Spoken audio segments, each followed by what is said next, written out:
On a warm spring morning in Maryland, the year 2000, a young woman named Jina Morrison left for work at a local retail store, her auburn hair pulled back in a ponytail, her smile bright as she kissed her grandmother goodbye. She was 19 years old, full of plans for the future, talking about enrolling in community college classes that fall. By nightfall, her family would file a missing persons report. By week's end, search dogs would lead investigators to a shallow grave in a wooded area less than 3 miles from her home. And for the next 23 years, someone in that community would carry a secret so heavy it would reshape the lives of everyone who loved her.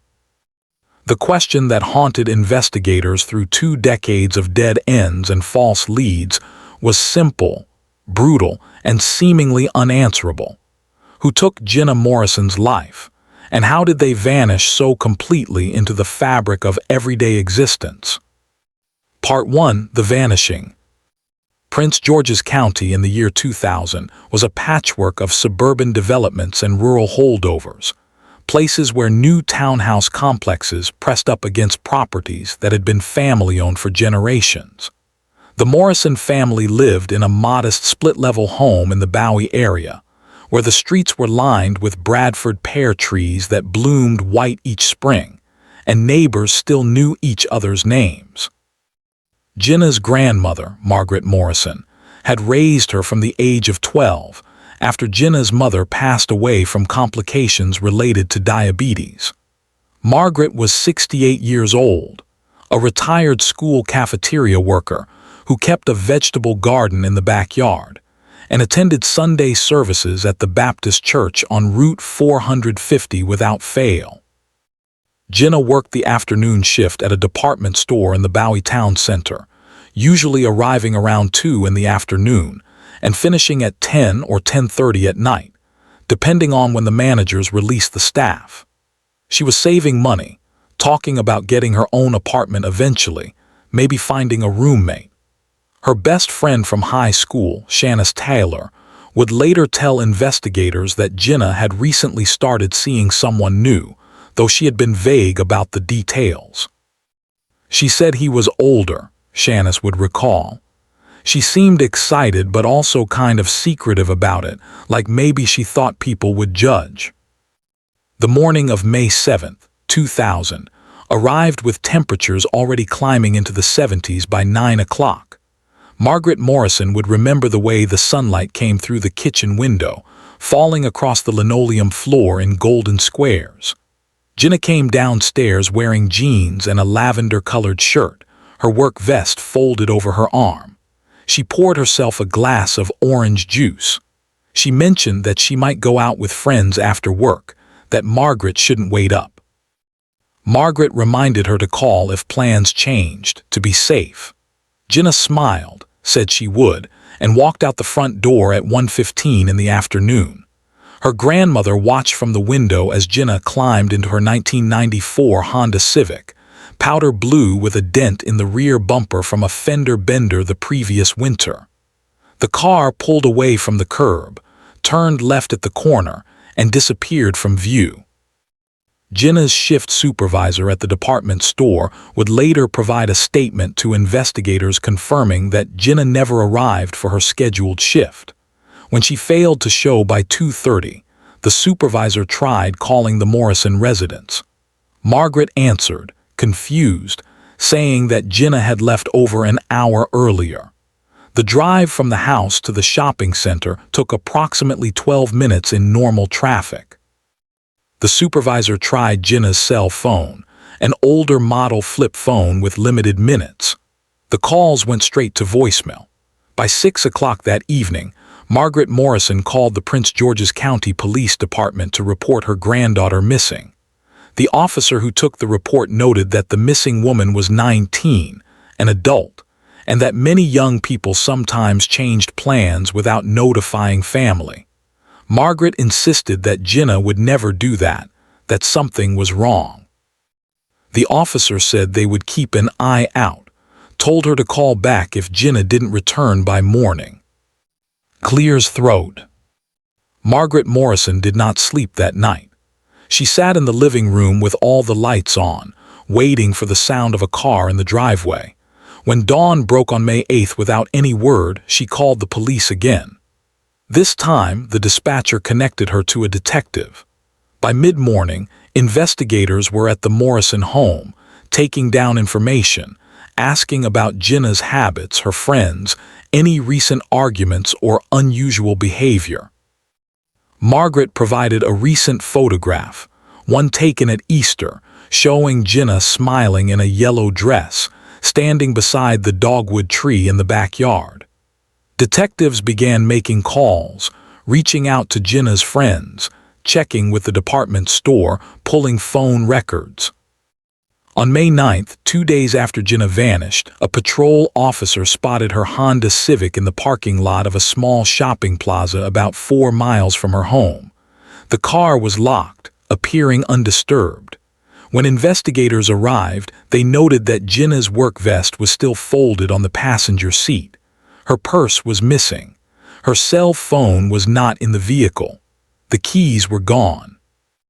A tow truck transported the Civic to the police impound lot, where forensic technicians would process it for fingerprints, fibers, anything that might indicate what had happened. They found nothing unusual, no signs of a struggle, no blood, no foreign fingerprints beyond those belonging to Jina and her grandmother. Search teams began organizing. Volunteers from the community joined police officers and K-9 units to canvass the wooded areas surrounding the shopping plaza where the car had been found. They walked through patches of forest that separated residential neighborhoods from commercial zones, calling Jina's name, looking for any sign of clothing, a shoe, a discarded purse. The weather remained warm, the air thick with humidity. Mosquitoes swarmed in the shaded areas beneath the trees. Searchers pushed through underbrush, checking drainage ditches and abandoned structures. Those who knew Jina said she was responsible, that she would never simply disappear without telling her grandmother where she was going. Shanice Taylor stood in front of news cameras pleading for anyone with information to come forward. Margaret Morrison sat in her living room giving interviews, her hands folded in her lap, her voice steady even as tears rolled down her face. She said that Jina was a good girl, that someone must have taken her, that she just wanted her granddaughter home safe. On May 11th, 4 days after Jina Morrison left for work and never arrived, a K-9 unit working a grid search pattern in a wooded area off Old Collington Road began barking and digging at a spot beneath a cluster of pine trees. The handler called for backup. Within an hour, crime scene investigators were carefully excavating the site. They found Jina Morrison's body buried in a shallow grave, covered with loose soil and pine needles. She was still wearing the lavender shirt and jeans she had left home in that Sunday afternoon. Her purse was discovered nearby, its contents scattered. Her cell phone was missing and would never be recovered. The medical examiner's preliminary findings indicated cause of death was manual strangulation. There were defensive wounds on Jina's hands, small cuts and abrasions suggesting she had fought her attacker. The time of death was estimated to be within hours of her disappearance on May 7th, likely sometime in the late afternoon or early evening. The location where her body was found was less than 3 miles from the Morrison home, down a dirt access road used primarily by utility workers and the occasional dirt bike rider. Part 2. The Investigation. Detective Raymond Carter had been with the Prince George's County Police Department for 14 years when he caught the Morrison case. He was 42 years old, a methodical investigator known for his patience and attention to detail. He would later say in recorded interviews that from the beginning, something about the timeline bothered him. Jina had left home at 1:15, a 12-minute drive to work, yet she never arrived. Her car was found 4 miles from home in the opposite direction from the department store. Someone had driven that car to the shopping plaza and left it there. Someone who then transported Jina's body to the wooded burial site and returned unnoticed to their normal life. The community response was immediate and overwhelming. Volunteers organized candlelight vigils. The local news covered the story extensively, showing Jina's photograph, pleading for tips. A reward fund grew to $15,000 for information leading to an arrest. Deputies whispered quietly among themselves that cases like this, where a young woman disappears in broad daylight and ends up murdered close to home, often pointed towards someone the victim knew. Statistics backed this up.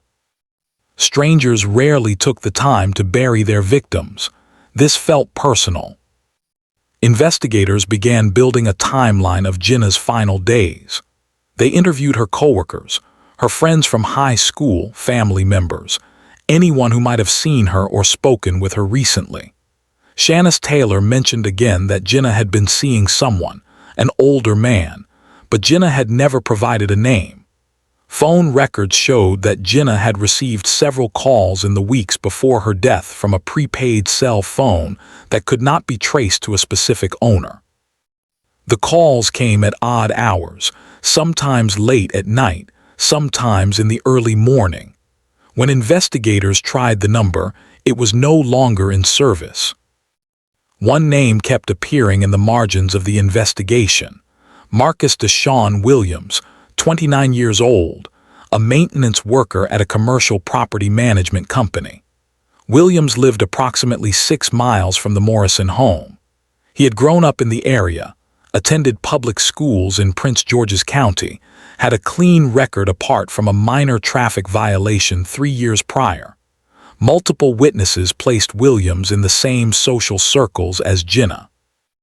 He had been seen talking to her at a community barbecue the previous summer. A clerk at a gas station near the shopping plaza where Jina's car was found told police that Williams was a regular customer, that she had seen him there numerous times, including on the afternoon of May 7th, though she could not be certain of the exact time.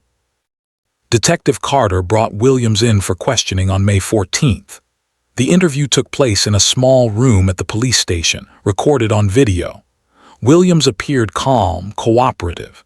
He said he knew Jina casually, had seen her around the neighborhood, thought she was a nice girl. When asked about his whereabouts on May 7th, Williams stated that he had been at work until approximately 4 in the afternoon, then went home, made dinner, watched television. He lived alone, had no witnesses to verify his evening activities. Detectives asked if he would consent to a search of his vehicle and residence. Williams agreed without hesitation.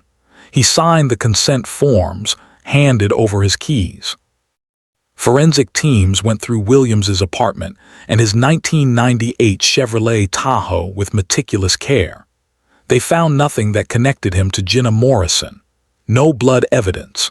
No fibers matching the clothing she had been wearing. No scratches on Williams's hands or arms to suggest a struggle. His work schedule was verified by his supervisor, who confirmed Williams had been on site until 4 o'clock on May 7th, repairing a heating unit at an office building in Greenbelt. The timeline created a narrow window. If Williams had left work at 4, driven to wherever Jina was, committed the crime, buried her body, and disposed of evidence, all while leaving no forensic trace, he would have had to move with extraordinary efficiency and planning. Still, the inconsistencies gnawed at Detective Carter.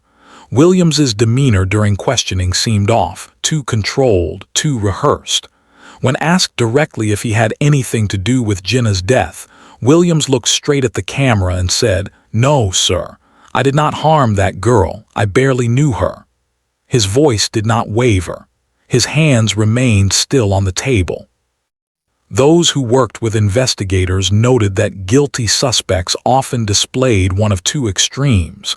They became agitated and defensive, or they became unnaturally calm, as if they had practiced their responses.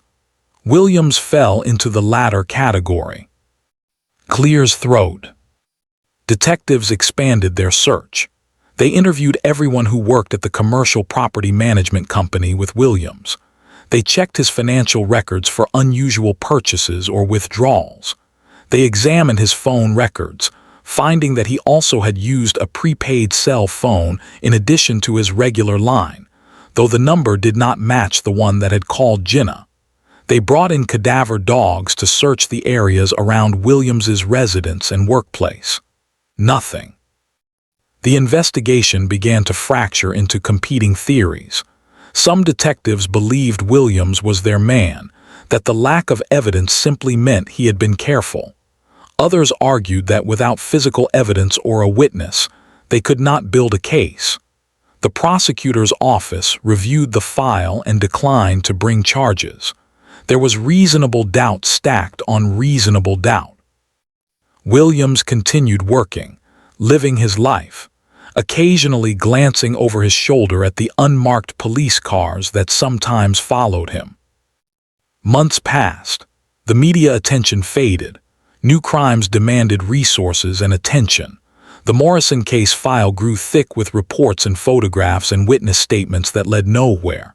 Margaret Morrison attended every community meeting where police provided updates, sitting in the front row, her face drawn, her questions pointed and desperate. Why wasn't anyone arrested? How could her granddaughter's killer still be walking free? Detective Carter had no answers that brought comfort. By the end of 2001, the investigation had effectively stalled. Leads dried up. Witnesses moved away. The reward money went unclaimed. Jina Morrison's case joined the ranks of unsolved homicides, a file that would be periodically reviewed when new detectives arrived or when someone called in a tip, but which yielded nothing new. Marcus Williams remained a person of interest but was never charged. He changed jobs, moved to a different apartment, tried to rebuild his reputation in a community where whispers followed him into every room. Part 3. The Silence. The years stretched forward like a road with no end visible on the horizon.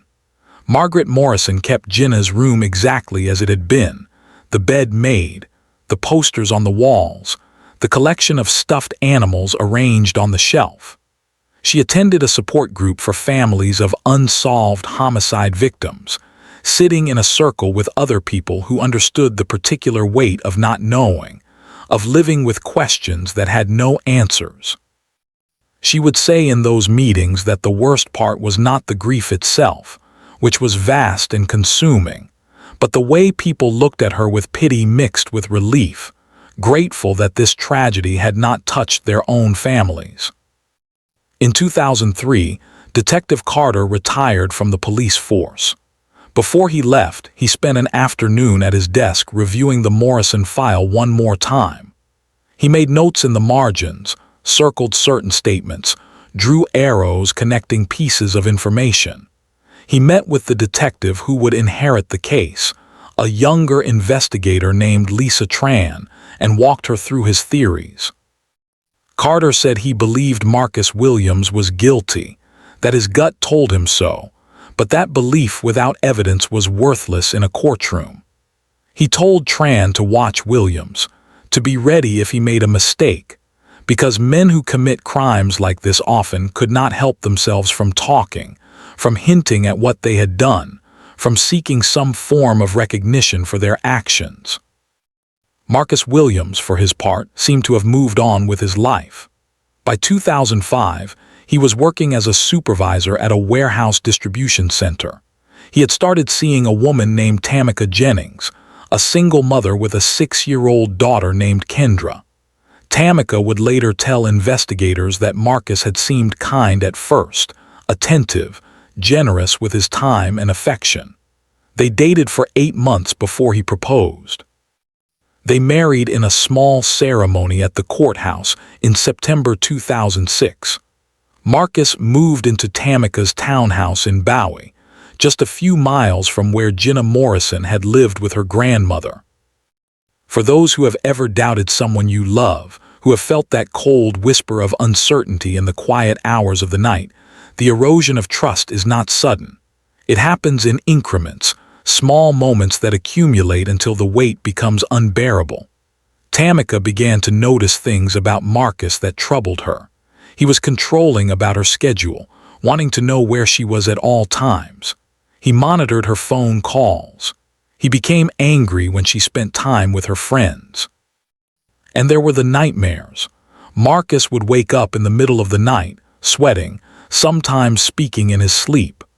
Tamika could never make out the words clearly, but she heard him say, "I'm sorry," more than once, his voice thick with distress.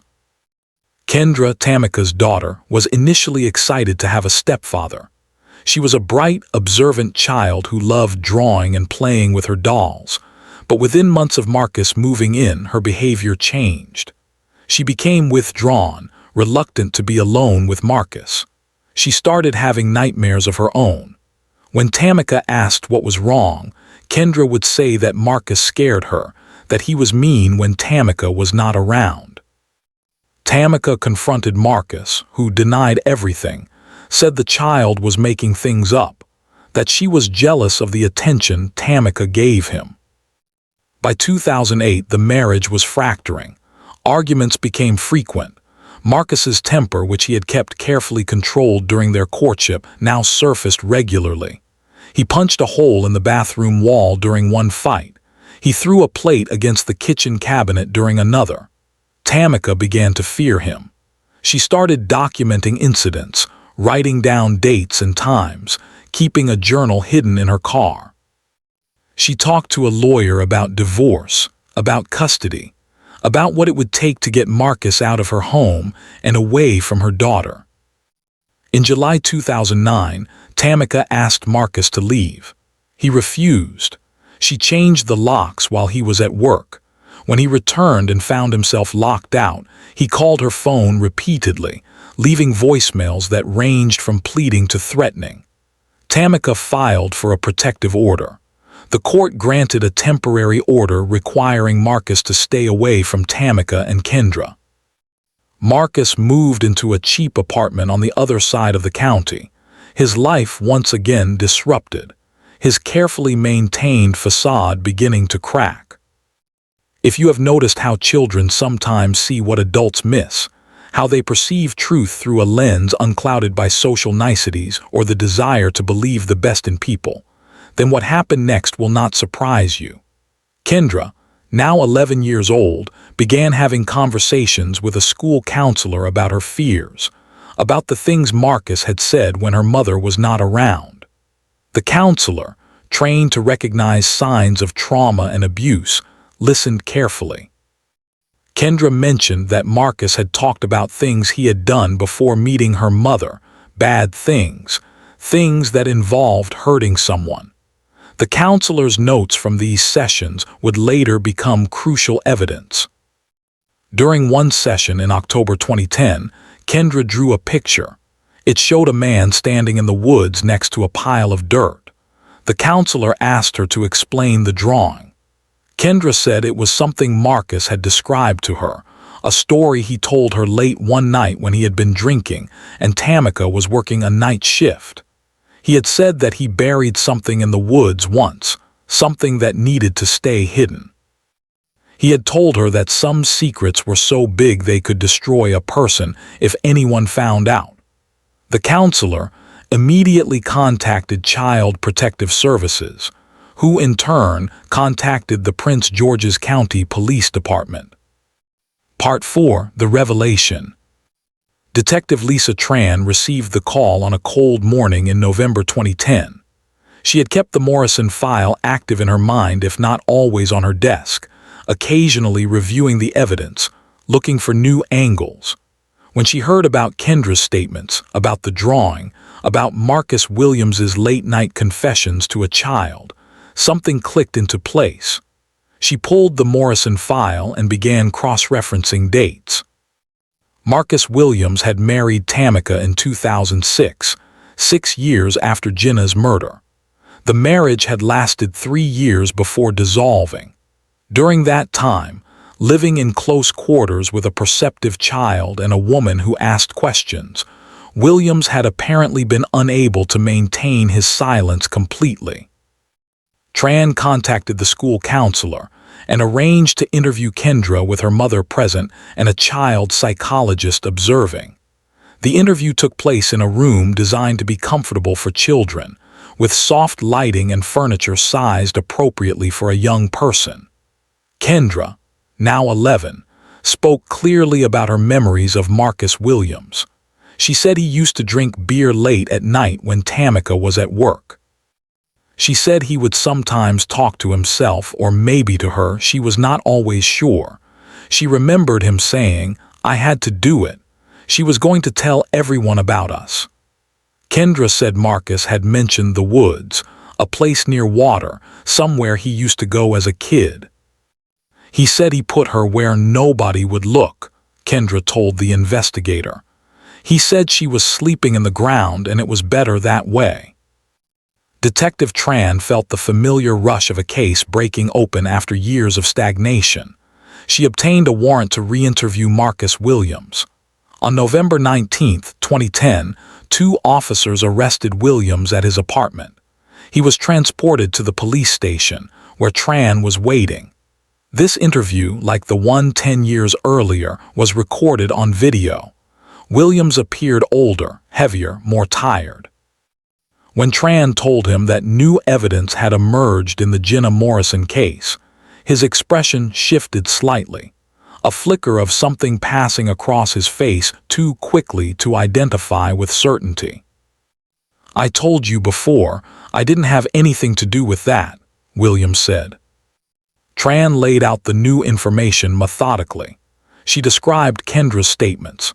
She detailed Williams's presence in the area at the time of Jina's disappearance. She noted that he had admitted to using prepaid cell phones, that he had been seen at the gas station near where Jina's car was found. Williams remained silent through most of this, his jaw tight. Clear's throat. Then Tran said something that had not been public knowledge, a detail held back during the original investigation.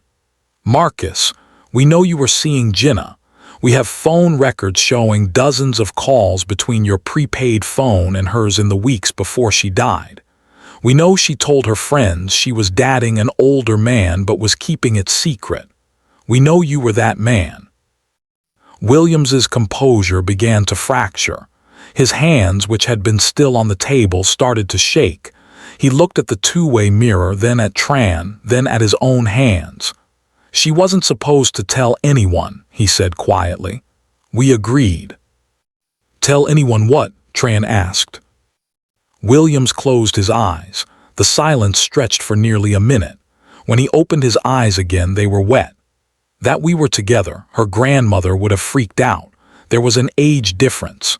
Jina said we needed to keep it quiet until she turned 21, then we could be open about it, but she was going to tell her friend.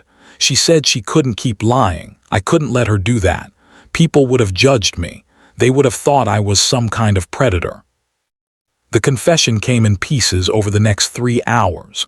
Williams admitted that he had called Jina on the morning of May 7, 2000, asking her to meet him before work. They had arranged to meet at the shopping plaza where her car would later be found. Jina arrived first. Williams pulled up in his Tahoe. They argued. Jina said she wanted to end the relationship, that she felt uncomfortable with the secrecy, that she was going to tell Shanice everything. Williams panicked. He said he grabbed her to stop her from leaving. The confrontation escalated. Jina tried to fight him off.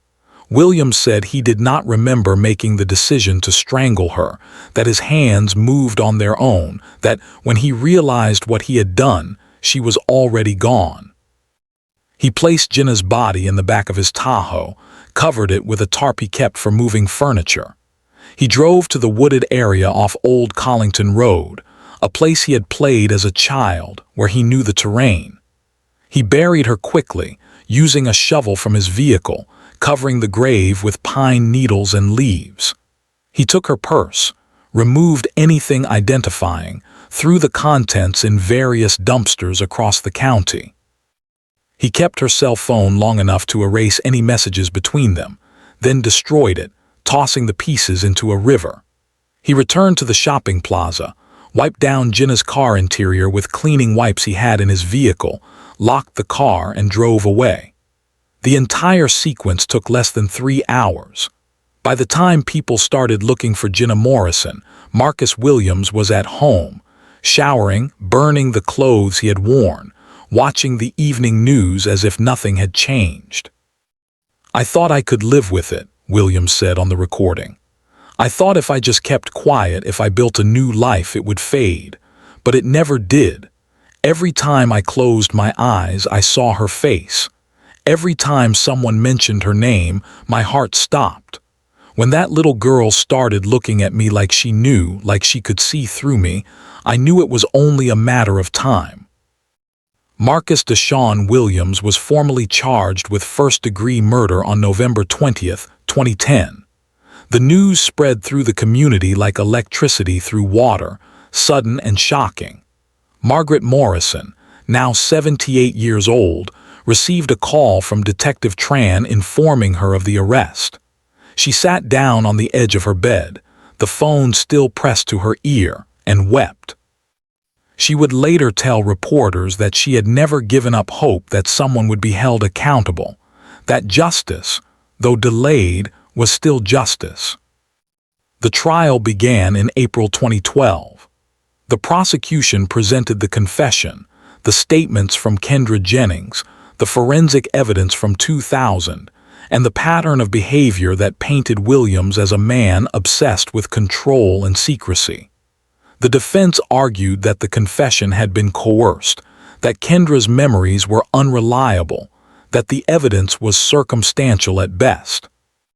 But the jury, after deliberating for 2 days, found Marcus Deshaun Williams guilty of first-degree murder in the death of Jina Alicia Morrison. At sentencing, the judge noted the particularly cruel nature of the crime, the fact that Williams had shown no remorse for over a decade, that he had attempted to build a new life while Jina's family suffered without answers.